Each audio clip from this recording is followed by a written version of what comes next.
योगपीठे तटे भीमरथ्यां वरं पुण्डरीकाय दातु मुनीन्द्रे समागत्य तिष्ठन्तमानन्दकन्दं परब्रह्मलिङ्गं भजे पाण्डुरङ्गं पांडुरंगा करू प्रथम नमन दुसरे चरण संताचिया त्यांच्या कृपादाने कथेचा विस्तारू बाबाजी सद्गुरु दास तुका जयाचे केलिया स्मरण होय सकळ विद्येचे अधिकरण तेची वंदो श्रीचरण श्री गुरूंचे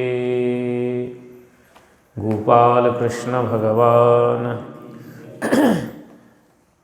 अनंत कोटी ब्रह्मांड नायक श्री शेषाई भगवान विष्णूंना नमस्कार, गोपाल श्रीकृष्णांना नमस्कार, सर्व श्रुती मंडळीला नमस्कार, ग्रामदैवता हनुमंतराला नमस्कार. संत श्रेष्ठ श्रीमंत श्री जगद्गुरु तुकोबराय आजचा जो अभंग आहे तुकोबरांनी एक रूपक घेतले द्वारपाळाचं. द्वारपाळ बनले आज तुकोबराय. आणि द्वारपाळ कोणाच्या दारात असतात? देवाच्या दारात. मग ते देवाच्या दाराचा दारातले द्वारपाळ तुकोबराय झाले आणि देवाला विनंती करायलेत. तुकोबराय आज भगवान पांडुरंगाला विनंती करायलेत, भगवान माझी एक विनंती आहे. काय विनंती आहे? द्वारपाळ विनंती करी उभे द्वारी राऊळा. मंदिराच्या बाहेर द्वारपाळ आहेत, वैकुंठाती देवाचे द्वारपाळ आहेत. त्या द्वारपाळाचं नाव काय? जय विजय. ते जय विजय द्वारपाळ आहेत. एका बाजूला जय आणि दुसऱ्या बाजूला विजय. उजव्या बाजूला जय आहे आणि डाव्या बाजूला विजय आहे. तेही द्वारपाळ आहेत. आणि द्वारपाळाचं काम काय आहे? आलेल्या भक्ताला भगवंताच्या दर्शनासाठी व्यवस्थित पाठवणे, हे काम द्वारपाळाचं आहे. जर द्वारपाळ नसल, नाही काही अडचण असेल तर त्या द्वारपाळाला थोडं थांबवायचं. पूजन चाललेलं आहे देवाची, आता पूजा चाललेली, नैवेद्य अर्पण केलेलं आहे, आता काही वेळ तुम्ही थांबा, असं म्हणून त्या भक्ताचं समाधान करणं, हे काम द्वारपाळाचं. जर समाधान करण्याच्या व्यतिरिक्त जर त्या द्वारपाळानं आलेल्या साधू संतांना, भक्त मंडळीला, तसं तर देवाचं द्वार आणि साधूचं द्वार हे मुक्त असावं. देवाच्या दारातही बंधन नसावं आणि साधूच्या दारातही बंधन नसावं, मुक्त असावं, मुक्त. जर बंधन असलं तर अहो, साधूच्या दारात जरी भक्त येत असतील तर कशासाठी येतात? दर्शनासाठी येतात. पण दर्शनाच्या पाठीमागाला साधूच्या दारात येण्याचा उद्देश असतो की आपल्या पाठीमागाला दैन्य, दुःख, दारिद्र्य हे दर्शनानं संपावं. हे सामान्य जीवाचा हेतू असतो. मग त्यासाठी हे आल्याच्या नंतर जर दर्शनालाच नाही जाऊ दिलं द्वारपाळानं, तर आलेल्या भक्ताच्या अंतःकरणात दुःख वाटेल का नाही? वाटणारच. तसंच एकदा वैकुंठामध्ये सनकादिक ऋषी भगवान नारायणाचं दर्शन घेण्यासाठी गेले. सनक, सनंदन, सनातन, सनतकुमार हे चारही ऋषी वैकुंठात दर्शन घेण्यासाठी गेल्याच्या नंतर द्वारपाळानं त्याला अडवलं.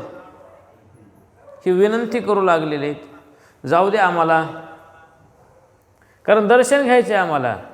त्या जय विजयानं काही कारणं सांगितलेत. आता सध्या भगवान शयन करत आहेत, आराम करत आहेत, तुम्हाला सध्या वेळ नाही. अहो, ते म्हणले देवाचं द्वार मुक्त असतंय, कधी आम्ही आल्याच्या नंतर आम्हाला असं बंधन कधी कोणी केलं नाही. आणि आज तुम्ही आम्हाला अडवायला, जाऊ दे आम्हाला दर्शनाला, आम्हाला इथं थांबायचं नाही, आम्हाला पुढे जायची घाई आहे. वैकुंठातला विषय आहे हा. श्रीमद भागवतातली कथा आहे. पण त्या सनकादिक ऋषीने त्यांना अडवलं, जाऊ दिलं नाही. अर्थातच विचार करा, तिथं न जाऊ दिल्यामुळं देवाच्या मंदिरात जाऊन सुद्धा देवाच्या जवळ जाऊन सुद्धा सनकादिक ऋषीला राग आला.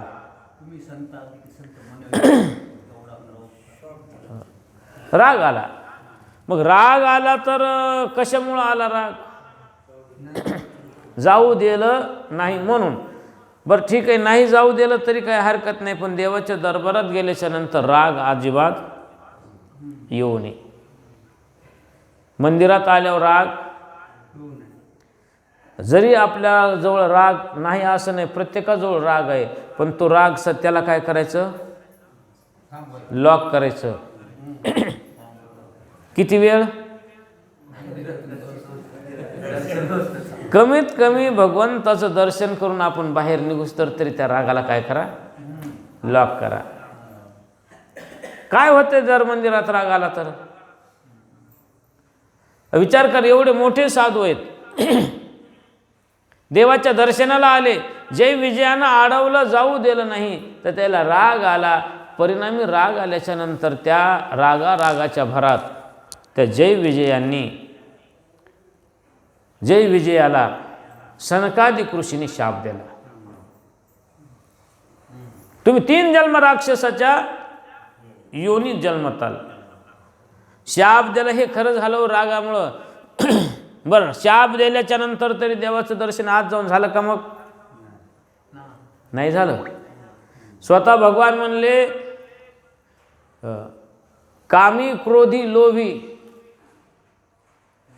कामी क्रोधी लोभी अशा जीवाला मी जवळ घेत नाही. मग ते साधू जरी असला आणि क्रोधी असेल तर इथं येऊन जर माझ्या दरबारात येऊन जर क्रोध करतो तर त्याला मी जवळ घेत नाही.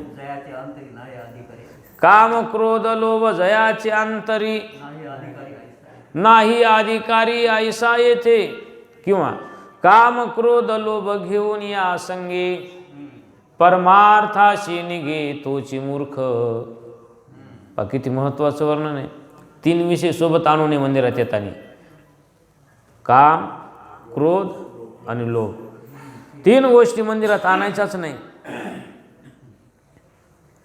आणल्याच्या नंतर काय होतं तर क्रोधानं का ते सनकादिक ऋषीने जय विजयाला शाप दिला, तर जय विजयाला सुद्धा देवानं आत येऊ दिलं नाही.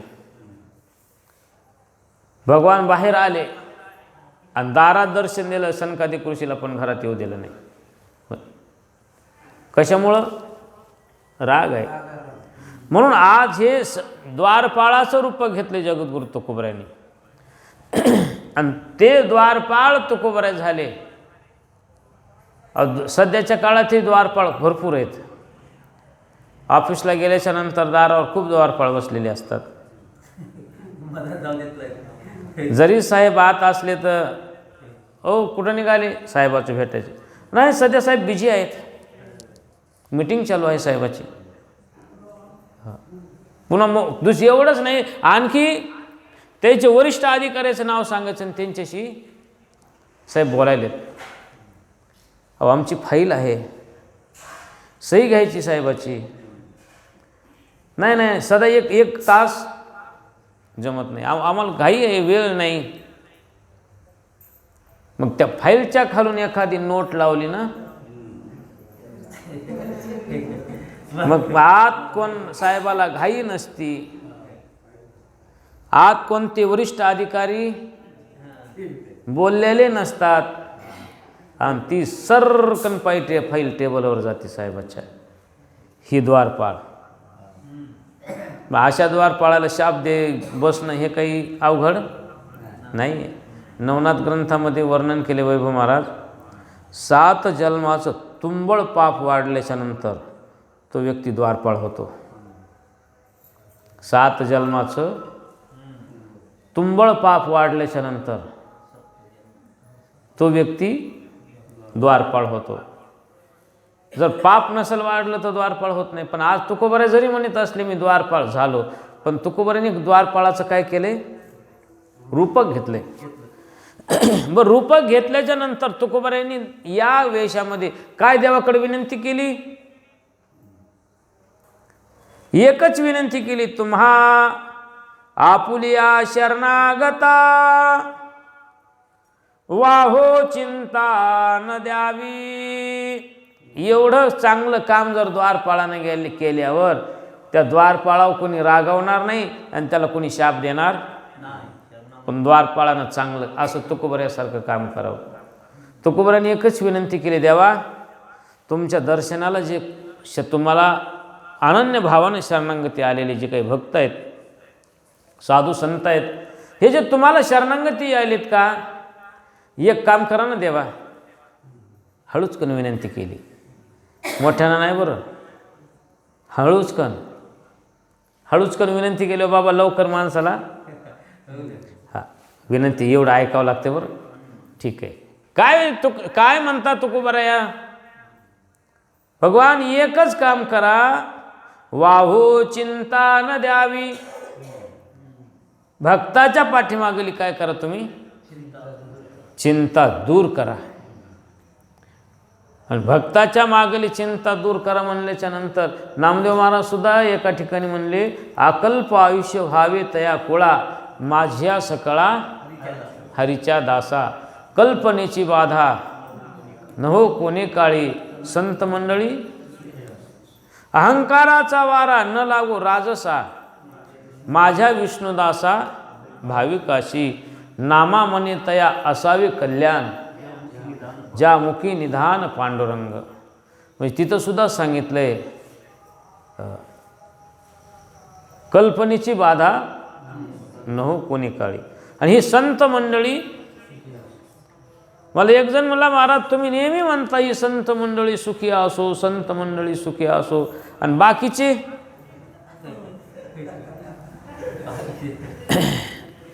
मी म्हणलं या जगातला साधू सुखी तर जग सुखी, जगातला साधू सुखी तर जग सुखी. आणि साधूला त्रास तर देवाला त्रास होतो, साधूला त्रास दिल्याच्या नंतर. मग जर देवाला ज्या ठिकाणी त्रास होतो, दुःख होते, तर भगवान जगाला जे त्रास देणाराला देव सुखी ठेवील का? सुखी ठेवणार नाही. मग त्याच्यानं आधी साधू सुखी असावा, साधू सुखी असले की जग अर्थातच जग सुखी आहेच. मग हे सांगत असताना तुकोबारांनी विनंती केली की त्या भक्ताच्या पाठीमागली तुम्ही काय करा देवा, चिंता दूर करा. कारण चिंता म्हणल्याच्या नंतर चिंताशे घटे चतुराई, दुःखशे घटे शरीर, पापशे घटे लक्ष्मी, कहे गए दास कबीर.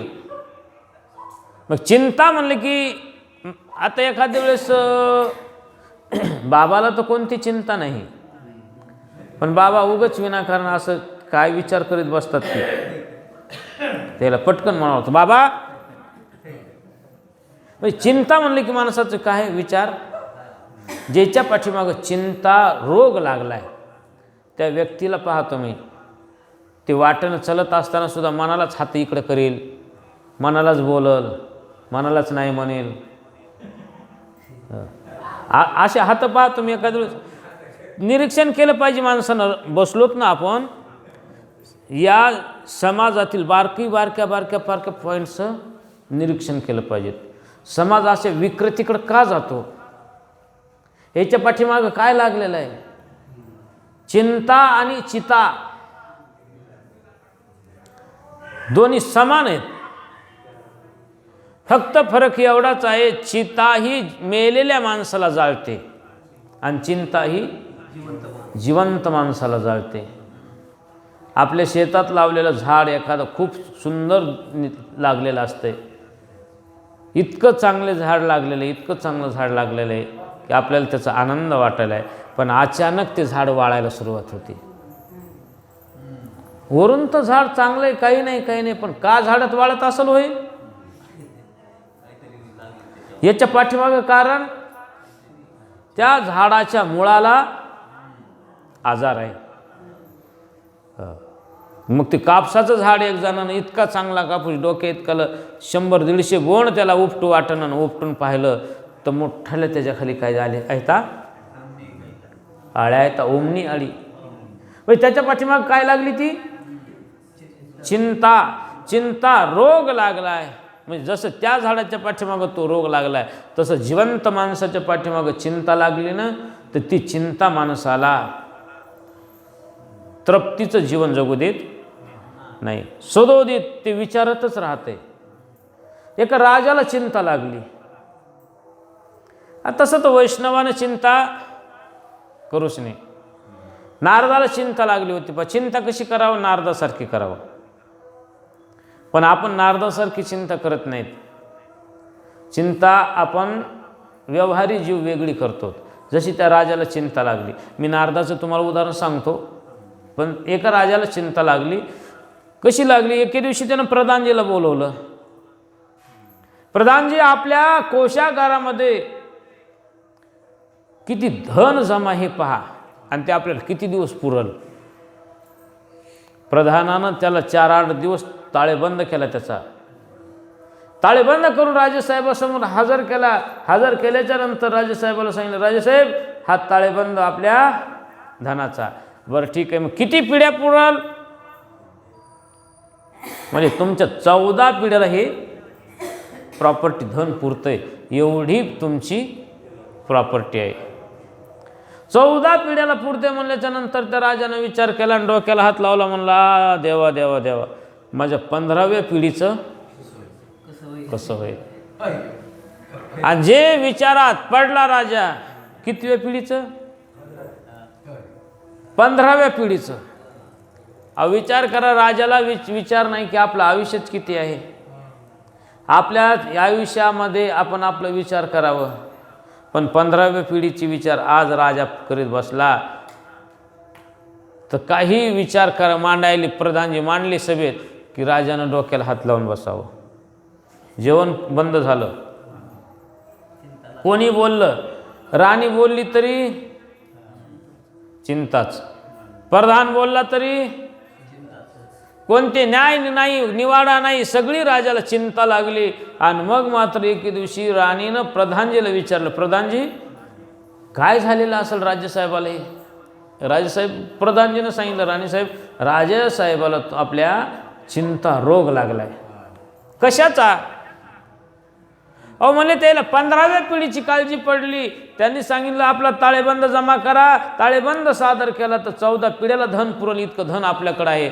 पण राजेसाहेबांनी त्या दिवशी धसकी घेतली मनात की माझ्या 15व्या पिढीचं कसं होईल. राणी म्हणले, असं आहे का, इतक्या दिवसापासून मला का सांगितलं नाही प्रधानजी. त्याच्या उद्या उपाय. दुसऱ्या दिवशी राणीनं सकाळी स्वयंपाक केला, धपाटे वगैरे सांगितलं, तुम्ही काय करा, जरा आपल्या राज्यात फेरफटका मारून या. प्रधानजी सोबत दिले. राजा एक रथात, प्रधान एक रथात, सैन्य. राजा चाले तेथे, वैभव सांगा ते सर्व काही त्याचं, हत्ती घोडे सैनिक शिपाई सगळे सोबत आहेत. आणि मग चालता चालता एके दिवशी ते उन्हाळ्याचे दिवस होते. सकाळी सकाळी एक शेतकरी आपल्या शेतामध्ये बांध टाकू लागला. सकाळचे 10 वाजलेले आहेत. दर घाम आलेला आहे शेतकऱ्याच्या अंगाला. आणि बांध टाकता टाकता ते काम बंद करून बांधावर बसलेला होता, टाकलेल्याच वळणावर. माती आहे, मातीचे ढेकळं आहेत, त्या ढेकळावर बसलेला आहे. हातात भाकर आहे आणि मिरच्या आहेत. भाकर मीठ आणि मिरच्या खाऊ लागला, कच्च्या मिरच्या. जाता जाता राजानं रथ उभा केला. प्रधानजीला विचारलं, चला त्या कोण व्यक्ती आहे त्याच्याकडे जाऊ आपण. गेले. राजा आला की हे घाबरला व्यक्ती. नमस्कार केला. म्हणले, काय करता तुम्ही. म्हणजे काम करायलो. हे म्हणजे जेवण. म्हणजे हे काय जेवण करायलो, काय खायले. त्या व्यक्तीनं सांगितलं, मग राजेसाहेब एक भाकर आणलेली आहे घरून, ती रात्रीची शिळी भाकर आणली. आता एक बरास टाकली, सकाळपासून 6 वाजताच आलो म्हणला मी. एक बरास काम केलं. आता भूक लागली म्हणून म्हणलं पाणी आणलेले सोबत, एक भाकर, आणि शेजारच्या मळ्यातून येता येता मिरच्या आणल्या म्हणजे 4-5. ती भाकर आणि मिरच्या खायलो. अर्धी भाकर आता खायची आणि अर्धी भाकर राहिलेली दुपारी खायची. राजा म्हणला ठीक आहे, तू भाजी नाही तुमच्याकडे नाही, भाकर शिळी. हो. प्रधानीला सांगितलं, प्रधानजी इकडं ते आपले डबे आणा, द्या धपाटे सगळा डबा यांना द्या. त्यानं हात जोडले, राजेसाहेब नको, मी आता जेवण केले. अरे तुला दुपारी होईल. ते मला दुपारपर्यंत हे डबा कोणी सांभाळीत बसावं? दुपारपर्यंत हे डबा तुम्ही दिलेला डबा सांभाळीत बसू का मी काम करू? नको मला. अरे संध्याकाळी होईल. तो मला राजेसाहेब संध्याकाळचं संध्याकाळी पाहू, संध्याकाळचं संध्याकाळी पाहू. आतापासून ते डबा सांभाळीत कशाला मी कामही बंद करून माझा वेळ ती लक्ष तिकडं जाईल. त्याच्यानं तुमचा नको डबा. आता मी पोटभर जेवलो आहे, अर्धी दुपारी खाऊन आनंदानं पाणी पिईन आणि आपल्या घरी जाईल. पण तुमचं मला म्हणजे उद्याची काय सोय तुमची? ते मला कल की बात खुदा के हात. उद्याची चिंता करीत नाही म्हणला राजेसाहेब. मी संध्याकाळची चिंता करीना म्हणला. तर उद्या सकाळची चिंता कशाला करू? कारण देणारा कोण आहे? तो परमात्मा आहे. माझा विश्वास त्या नारायणावर आहे, त्या देवावर आहे. मी चिंता करत नाही. राजानं विचार केला, असं त्याला ती लस भेटली. त्या राजाला अशी लस भेटली की त्या राजाचा आजारच दुरुस्त झाला. त्याला लस तर कोणती हीच भेटली. राजा म्हणला, हा शेतकरी सकाळी जेवतो तर संध्याकाळची याला चिंता नाही, उद्याची तर नाहीच नाही. आणि माझ्या 15 पिढ्याला धन पुरते, तरी मी 14 पिढ्याला धन पुरतंय, तरी पण मी 15व्या पिढीची चिंता करतो. हे सर्व काय आहे? व्यर्थ आहे. याच्यात काही अर्थार्थी संबंध नाही. कशाला चिंता करू मी? प्रधानजीला म्हणलं, आणा बरं डबा सगळा. इथंच झाड होतं, झाडाखाली बसले राजा. तिथंच असं जेवण केलं का नाही महाराज? 2 महिने जेवण केलं नव्हतं केशव महाराज त्यांनी. तेवढं जेवण आज 4-5 धपाटे खाल्ले राजानं. गडगड पाणी पिलं राजानं. तृप्तीचा ढेकर दिला. राजाची चिंता संपली. का चिंता करू? पण ही जी चिंता आहे का प्रत्येक जीवाच्या पाठीमागं, जगद्गुरु तुकोबारायांनी भगवान पांडुरंगाकडे आज विनंती केली, देवा तुमच्या दर्शनासाठी जे येत आहेत का, तुम्हाला शरणागती जे येणारे भक्त आहेत का, वारकरी आहेत का, ते एकच काम करा, वाहो चिंता न द्यावी. त्यांच्या पाठीमागली चिंता काढा. नाही तर भजन करता करता चिंता म्हणल्यावर, भजन करता करता चिंता म्हणल्यावर भजनामध्ये चित्त लागल का? चित्त लागत नाही भजन करता करता चिंता म्हणल्यावर. चिंता कोणतीही असू द्या, पुढचं काम करत असताना आपल्याला तिथं आपलं जीव लागत नाही, तिथं मन नसतंय. म्हणून चिंता ही जीवाला घातक आहे. चिंता ही आयुष्य नष्ट करते. म्हणून मी अगोदर म्हणलं, ही जिवंत माणसाला जाळणारी चिंता आहे. ही चिंता नष्ट करायचं साधन जगद्गुरु तुकोबारायांनी भगवान पांडुरंगाकडे विनंती केली, तुम्ही एकच काम करा, ही चिंता दूर करा. वचनाया चित्त द्यावे असोठावे तुम्हाशी. म्हणून तुकोबारायांनी विनंती केली, भगवान मी आपल्या विनंती करत आहे, आपल्या चरणाशी शरण आलो असलो तरी माझ्या अंतकरणातील शब्दाकडे लक्ष द्या. तुकोबारायाच्या अंतकरणात जे शब्द आहेत, मी जे बोलायलो, माझ्या शब्दाकडे लक्ष द्या देवा. नाही तर मी बोलायलो एकीकडं, तुम्ही म्हणता हो एकीकडं.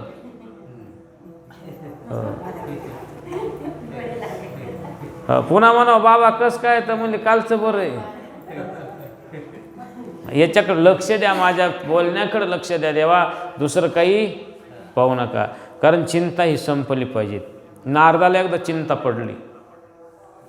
नारदाला चिंता का पडली? नारद मृत्यूलोकात स्वर्गातून आले, मृत्यूलोकाची पूर्ण यात्रा केली. यात्रा करता करता पूर्ण यात्रा केली. हरिद्वार गेले, गोदावरी पुष्करम काशी गोदावरी तथा रामेश्वरला गेले, श्रीरंगपट्टणमला गेले, सेतुबंध रामेश्वर केला आणि असं करता करता नारद गेले वृंदावनात. वृंदावनात गेल्याच्या नंतर नारदानं भगवान श्रीकृष्णाचं दर्शन घेतलं.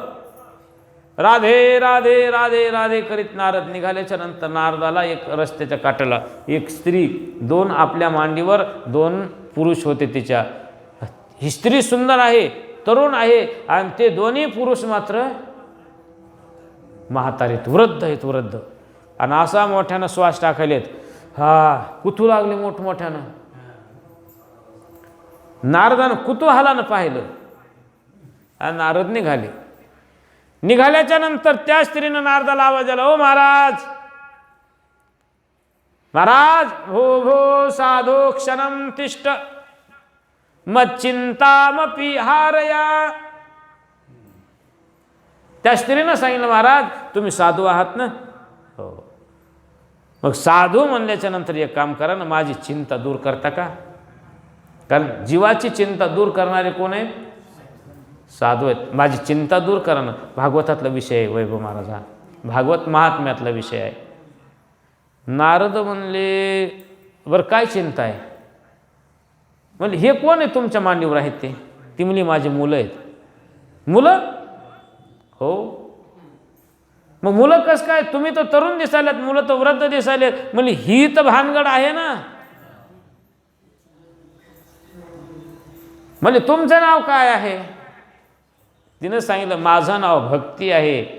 हे माझे दोन मुलं आहेत का? एकाचं नाव ज्ञान आणि दुसऱ्याचं नाव वैराग्य आहे.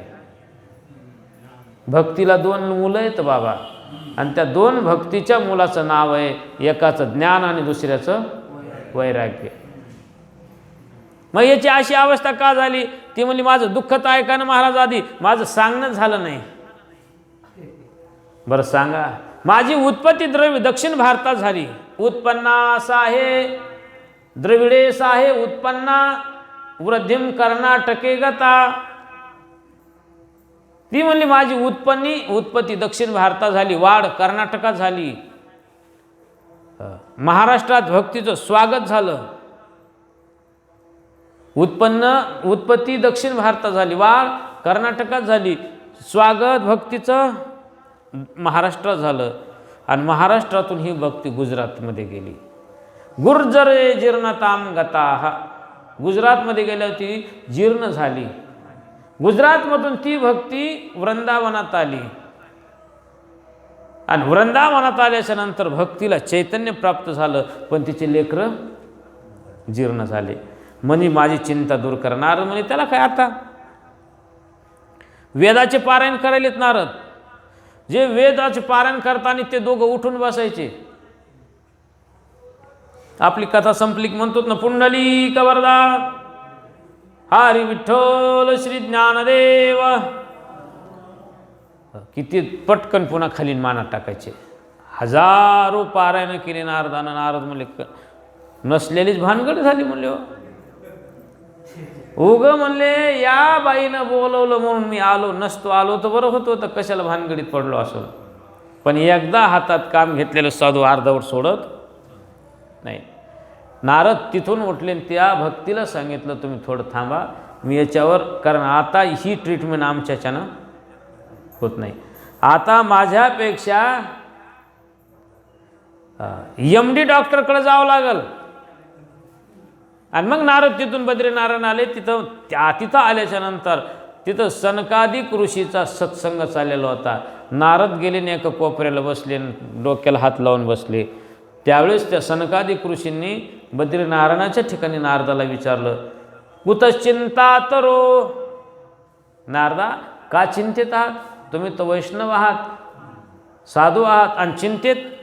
मग नारदानं आपल्या चिंतेचं कारण सांगितलं, भक्ती, ज्ञान आणि वैराग्याचं. मग हे कारण सांगितलं. मग त्या साधूंनी त्या कारणावर उपाय केला. त्यांना भागवत कथा श्रवण करायला लावली आणि या तिन्ही जीवांना नवचैतन्य प्राप्त करून दिलं. मग चिंता ही जीवाची अशी असते. म्हणून तुकोबारायांनी विनंती केली, भगवान ही चिंता माझी तुम्ही काय करा, दूर करा. दुसरी गोष्ट, तुका मने कृपा सिंधू दीनबंधू केशवा. तुकोबाराय म्हणतात देवा तुम्ही कृपा सिंधू आहात, कृपाळू आहात, उदार आहात, कृपेचे सागर आहात. कृपा सिंधू म्हटल्याच्या नंतर सिंधूला दुसरी, समुद्राला दुसरी उपमा आहे का? समुद्राला दुसरी उपमा नाही. जसं सुख म्हणलं की दुःख आहे, ऊन म्हणलं की सावली आहे, थंड म्हणलं की गरम आहे, भूक म्हणलं की तहान आहे, तसं आनंद म्हणलं की दुसरा उपमा नाही, आणि समुद्र म्हणलं की त्या समुद्राला प्रति उपमा नाही. तशा प्रकारानं हे साधू म्हणलं की तसे सर्व श्रेष्ठ असतात. म्हणून सुंदर अशा प्रकारानं तुकोबाराय म्हणतात देवा तुम्ही कृपा सिंधू आहात. मग तुम्ही जर कृपा सिंधू आहेत, दीनाचे बंधू आहात, हे केशवा, हे मायबापा, आमची एक विनंती आहे का, आणि साधूच्या हृदयातली चिंता संपवा, अशी विनंती जगद्गुरु तुकोबाराय भगवान पांडुरंगासमोर केलेली आहे. कृष्णार्पणमस्तु. गोपाल कृष्ण भगवान की जय.